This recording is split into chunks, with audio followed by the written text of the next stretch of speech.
نوجوان جی اس وقت ہم اقبال لائبریری میں کھڑے ہیں۔ اقبال لائبریری میں ہم قرآن پاک گفٹ کرنے آئے ہیں جناب، اپنے دوست بھائی کو قرآن پاک گفٹ کرنے آئے ہیں۔ قرآن پاک ایک ایسی کتاب ہے جو اللہ کے ہاں محفوظ ہے، اور اللہ نے اس کی قسم دی ہے کہ قیامت تک اس کو بدل نہیں سکتا۔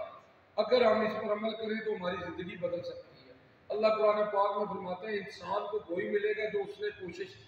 تو آج ہماری بھی ایک کوشش ہے کہ اللہ ہماری کوشش کو قبول کرے، اس میں کوئی دکھاوا نہ ہو کہ ہم قرآن پاک گفٹ کرتے ہیں۔ کسی کو قرآن پاک چاہیے وہ ہمیں کال کر سکتے ہیں، ہم اس کے گھر، اس کی دکان، اس کے دفتر میں، وہ ہمارے دفتر میں آ کے قرآن پاک عصریہ روڈ جاوا جی جیل پہ لے سکتا ہے۔ قرآن پاک ایک ایسی کتاب ہے جس میں آپ صلی اللہ علیہ وسلم فرماتے ہیں کہ قیامت کے دن یہ آپ کی سفارش کرے گا۔ اما عائشہ سے کسی نے پوچھا کہ آپ صلی اللہ علیہ وسلم کی سیرت کیا ہے، تو اما عائشہ فرماتی ہیں کہ آپ کی سیرت قرآن ہے۔ سبحان اللہ جی، میں کیا بیان کروں رسول اللہ صلی اللہ علیہ وسلم کی شان میں۔ اللہ نے سب کچھ نازل کر دیا قرآن میں۔ اللہم صلی علی محمد۔ جناب بسم اللہ جناب نے قرآن پاک کو گفتا نے ایجے جو اڑے کولو جناب پہلی تے گل ہے کہ جناب اسی یوں جی نیو جاوا کی طرف آئے پڑے کو کسی قسم کا کوئی مسئلہ ہو تو سانو کال کر سکتے ہو، اسی جڑا تہاڈی آواز بناؤ ہے جی، کیونکہ ساڈا چینل کا مقصد یہ ہے کہ آپ کی آواز آپ کی آواز ہے جی، کدھر بھی کوئی مسئلہ ہو تو سانو کال کر سکتے ہو۔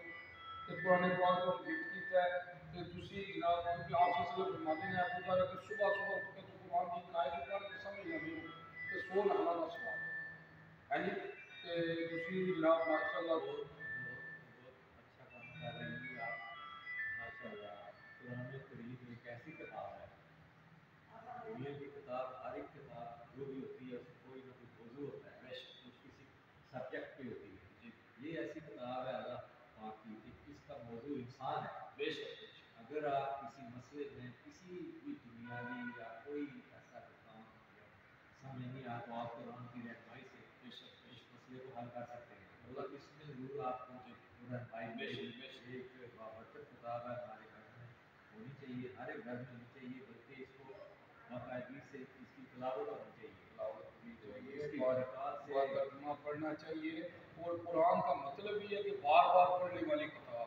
اللہ نے اپنے قرآن پاک میں انسان کی تعریف کی ہے کہ میں نے انسان کو خوبصورت بنایا ہے جی، تو اللہ کا شاہکار ہے انسان، اللہ کا شاہکار اس میں کیوں کہ اللہ نے فرشتوں کو کہا کہ اس کو سجدہ کرو ہے جی۔ آپ صلی اللہ علیہ وسلم کعبے کے مخاطب ہو کر کہہ رہے ہیں کعبہ تیری بڑی عزت ہے اور تیرے تو ود ایک مومن دی عزت ہے۔ ماشاء اللہ جی، اللہم صلی علی محمد جزاک اللہ جی، فی امان اللہ جی، جاوا جی جل۔